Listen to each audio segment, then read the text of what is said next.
Welcome to our comprehensive overview of adrenaline, also known as epinephrine. This presentation will cover its uses, mechanisms, and important considerations. Adrenaline works by stimulating alpha and beta receptors.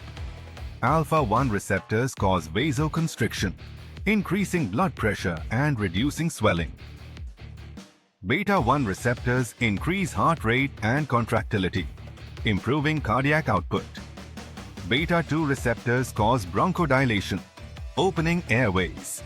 Adrenaline is used in a variety of critical situations, including anaphylaxis, cardiac arrest, severe asthma, and septic shock. It is also used for upper airway obstruction and as an adjunct to local anesthesia. The dosage and administration of adrenaline vary depending on the condition being treated. For anaphylaxis, it is administered intramuscularly, while for cardiac arrest, it is given intravenously or intraosseously. Dosages for shock, asthma, and croup are also specified. Adrenaline has a rapid onset of action, especially when given intravenously. Its peak effects and duration vary depending on the route of administration. It is metabolized in the liver and excreted in the urine. Adverse effects of adrenaline can include cardiac issues like tachycardia and arrhythmias, CNS effects such as anxiety and tremors, metabolic disturbances like hyperglycemia, and local reactions at the injection site.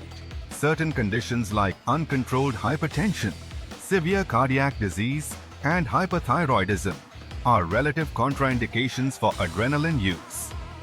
Precautions include monitoring for extravasation and managing blood sugar levels in diabetic patients.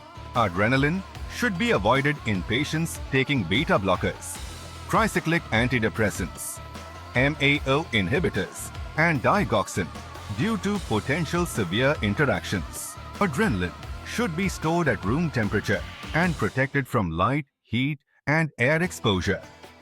It has a shelf life of 18 to 24 months and should be discarded if it turns brown or cloudy.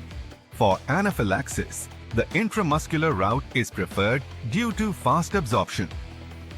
Intravenous use requires continuous monitoring.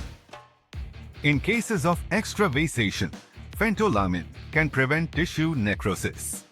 Epinephrine auto-injectors are available for self-administration. In conclusion, epinephrine is a life-saving drug in emergencies. It is the first-line treatment for anaphylaxis, cardiac arrest, severe asthma, and shock. Proper dosing and administration are crucial to prevent complications.